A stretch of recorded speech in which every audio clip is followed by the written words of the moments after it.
think it's about being good at doing many things at once. There's no other job in the world that comes with so much self-hatred and so much self-hatred and so many things that you wish you've done better. And you often end up doing what you did in your previous job. If that's sales, you end up doing sales. If that's business plan, you end up doing the business plan.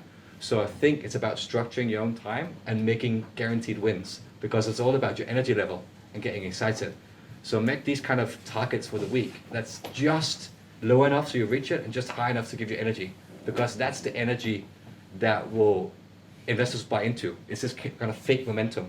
It's a little bit like a funding round that I like to start my funding round with. I'm already subscribed.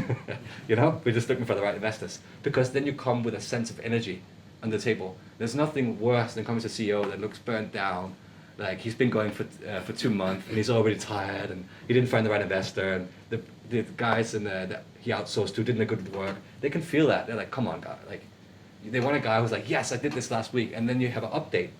So the company I'm mentoring, I tell them when they speak to an investor, next week is all about getting some good news to send to the investor, because that's the better way of following up. And you can reverse hack that in such many ways. So if you'd like to speak to a guy who deals with, cat food partnerships, send out 1,000 emails.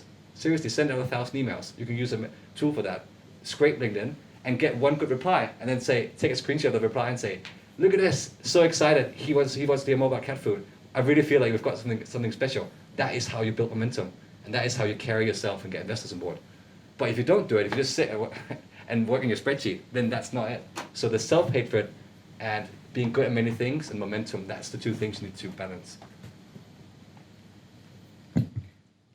So for us now, as it does seem like quite a long time ago when we like in that phase, it's about hiring, because it's been a good couple of years since we had the product, we had the market fit, and we've been doing it. It's very much been about, we're disrupting our marketplace, and therefore the original people who work in our marketplace are not the people we really want to hire. They're not on the cultural right level. They're not of the knowledge base we want. They're not the cultural fit in any way, shape or form, because we're disrupting a market.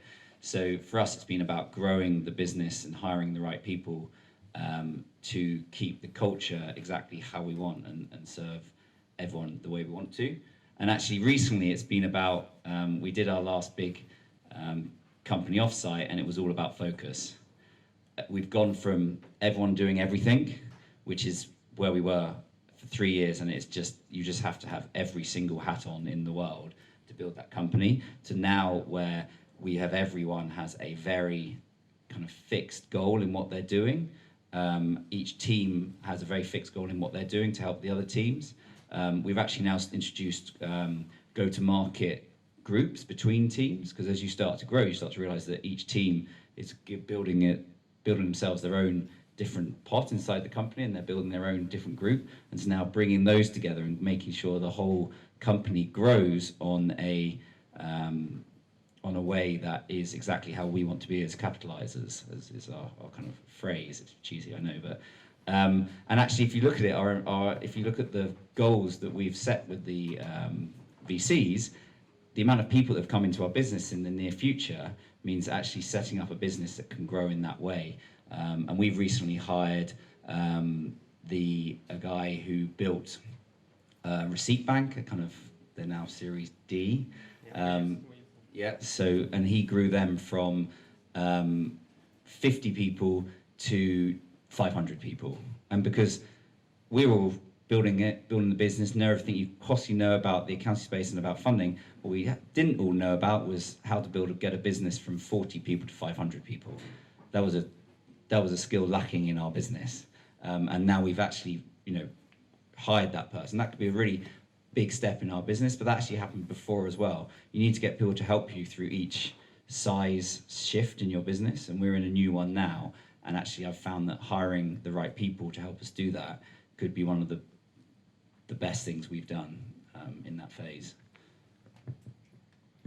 I would just add, I think linked in with that is you shouldn't expect to be experts on everything, and whether it's having angels who you can lean on, who can look for advice, or recruiting someone that can take you to that next stage, or it's accountants or lawyers. It's having that network of people around you that you can lean on. And if you're too controlling, or you think I need to know everything about everything, it's my baby, it's my business, I need to know everything that's going on, it won't work. You need to, delegate if you can. It's very hard when it's something that you're super passionate about, but delegate to those, either hire those people that know more than you to take you to that next point, or use the advisors, the network, build that network up that you've got, that you can lean on these people to help you in the times that you need them.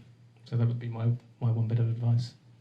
So talking to someone who's in the next stage is really useful. Like, you're a Series A company, talk to someone who's recently raised Series B. They've been through a serious journey. You're a seed company, talk to someone who's raised Series A, because there's a lot has gone on since Angel, Seed, A, and now into B. We've been on it's been a really fun journey, but it's been a journey. Fun and rewarding, but obviously it has we call a lot of things. There's a great book called The Messy Middle, which is one I've recommended, which is not many people tell you about. People tell you how exciting it is to start a startup, and they tell you how exciting it is to exit a startup. There's not many books that tell you what actually happened between those two things, and that's kind of a lot of the ups and downs of building these businesses is quite amazing. 1 week everything's working perfectly for you and it's just wonderful. The next week nothing's going right at all, and this is the cycle that you've just got to get used to.